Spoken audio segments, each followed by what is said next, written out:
see the bookshelf behind me? No? Great. So you can focus on me now. Alright. Have you ever thought about the fundamental questions like why were we born? What is the purpose of our being? Why do we work? Hold on. I don't want you to go into the bottomless pit of your thoughts. I want you to think shallow. So shallow that even deep thinkers frown upon your shallowness today. Tie your thinking horses that are entangled in the chains of emotional reactions, dispositions, habits and traits that you have formed over time. You must be thinking what great ideas I am going to share here today. But let me tell you, I don't have any great ideas. I'll try to simplify everyday ideas that we come across. I will definitely share a story with you. Since school, I wanted to start something on my own. But I was clueless about what. As usual after college, I joined a job. I did not like the job, so I switched it. I did not like the second job as well. Then I switched again. And I ended up switching 3 jobs within a span of 9 months. Unfortunately, the third job ended abruptly without paying me for the 3 months of the service. It was a startup. I don't regret joining the organization. I made a conscious choice. In fact, it has shaped me into the businessman I am becoming today. I did not also share the news with my parents for the obvious reasons. I did not want them to get bothered about me. I kept on applying for the jobs. I was also getting the job offers, but with a pay cut. And I was determined I will not take a pay cut. I had this conviction somehow I'll go back to my hometown and I can make that much money easily. I don't want to take a pay cut. So I kept on applying for the jobs and without having any self-doubt, am I even good enough for these jobs? Meanwhile, when all this was unfolding, I had to go for my job every day that everyone was aware of at home. So I made an arrangement with my friend to be at his place while he would be in college. In this way, I got a lot of me time. So I used to apply for the jobs during the day and I used to introspect. I tried to figure out what is wrong with me. What is it I am running away from? Shall I take the job offers that I am getting? Shall I keep on applying for the jobs? Or shall I start something on my own? Shall I wait and take some experience and then start something on my own? I tried to fix things. I kept on thinking for many days and I can say that was the absolute bottom of my life. It went on for good 15 to 16 days. But eventually I figured out what is wrong with me. There were 3 things that I was running away from. First was fear of failure. Second was what if I will not have a regular stream of income? Third, what will I start? So these were my 3 fears. As far as fear of failure was concerned, my inhibitions were what if I start something and I fail? What will people think about me? A loser? I did not want to be seen as a loser. So I thought about it and I just somehow convinced myself people don't care. Maybe for some time, like for a few days, they will look down upon me, they will call me loser and eventually they will move on with their lives. So I realized I have to befriend failure if I have to progress in my own life. So I prepared myself to fail. Mind it, I am preparing myself to fail so that at least I start moving. I am not standing still in one position. I became friends with the failure and then this got sorted. I'll not say this got sorted, but I got some clarity. My mind and heart got calm. Okay, I have now clarity. My second fear was fear of not having a regular income. I thought about it. Why do I need money for? Of course, the answers were easy. I needed money to pay for my groceries and utilities. I had already saved money that could sustain me for a long time. But in such scenarios, negative thoughts creep in. I was like, what if the money runs out before I have another source of income? How will I survive? All those sort of negative thoughts. I sat with myself and tried to think practically. I needed X amount of money to pay for my groceries and utilities. And I calculated I had it for 14 months. Thanks to my small town uber conservative upbringing, I was taught to save. So I used to save 80% of my income and spend only 20% of it. So I got clarity on this front as well. My third fear was, what will I start? When my mind got convinced that I have to start something, it started looking out for the problems it can solve, the value addition I can do to existing things. This went on for several days. Coincidentally, one day when I sat to wear my suede shoes, I realized I don't know how to maintain these shoes.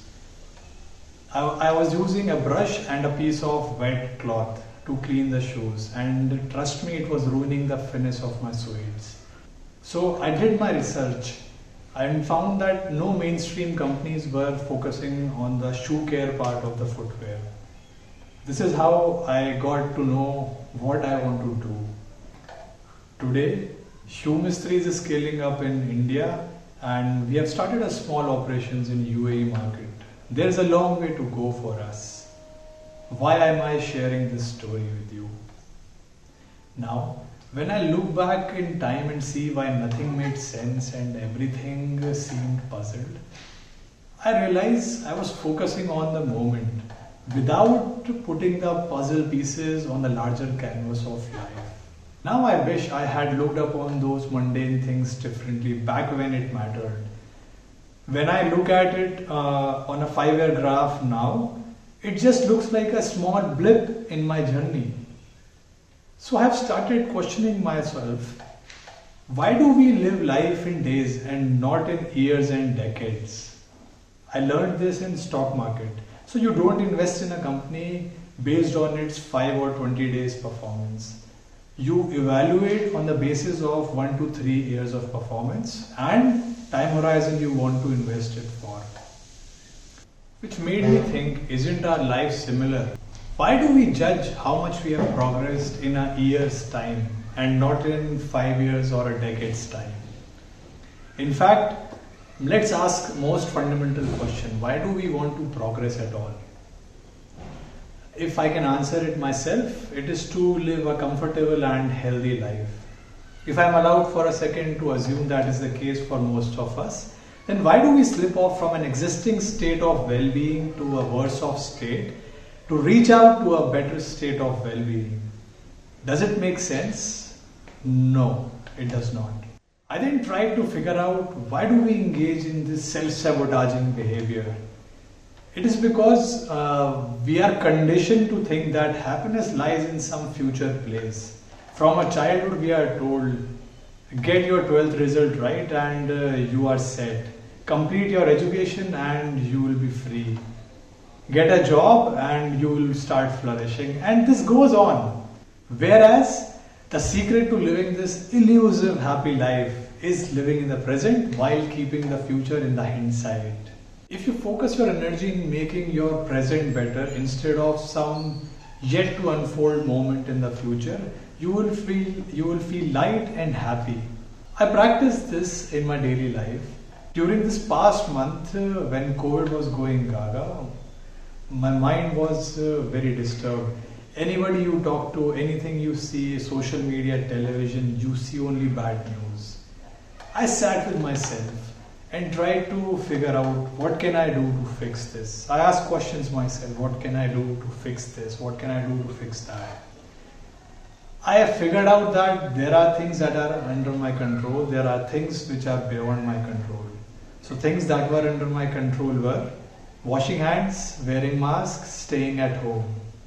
Things that were outside of my control were, will I get an ambulance to ferry me to the hospital? Will I get a hospital bed? Will I get the required medicines? Will I get the oxygen bed if need be?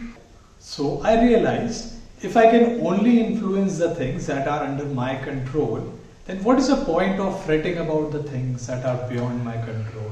In that case, I may end up fretting about it twice. Once, when I am fretting about it in the present moment, and next, when it is going to occur in the future. The worst of all the cases would be when I fret about it in the present and ruin it, and it does not occur in the future. It sounds strange, but think about it and you will conclude. If the occurrence of unfavorable events in the future is uncertain, then what is the point of fretting about it in present and ruining it? Also, the conventional wisdom says if you don't like something, change it. If you cannot, change the way you think about it. This helped me to pause the further deterioration of my mental well-being. You have to understand a lot of stress emanates from how we respond and not from the situation itself. I think I have developed this approach by the content I consume, by the people I meet, by the movie characters that I relate to, the book I might have read recently, somebody I know who might have acted courageously in similar kind of situations. That's why I say, keep moving, take actions, don't stand still. Keep swinging your bat in the air, something somewhere will hit it off. Don't just keep on waiting for the perfect timings. When the opportunity comes, maybe you are not in the flow to grab it and it will hit you like a bouncer and you will not like to miss it. Don't stress too much about making wrong moves or career choices right after the college. Give yourself exposure to multiple industries by interning, volunteering and even working for free. This is the age when you can engage in high risk behavior. By the way, I don't mean risk of life.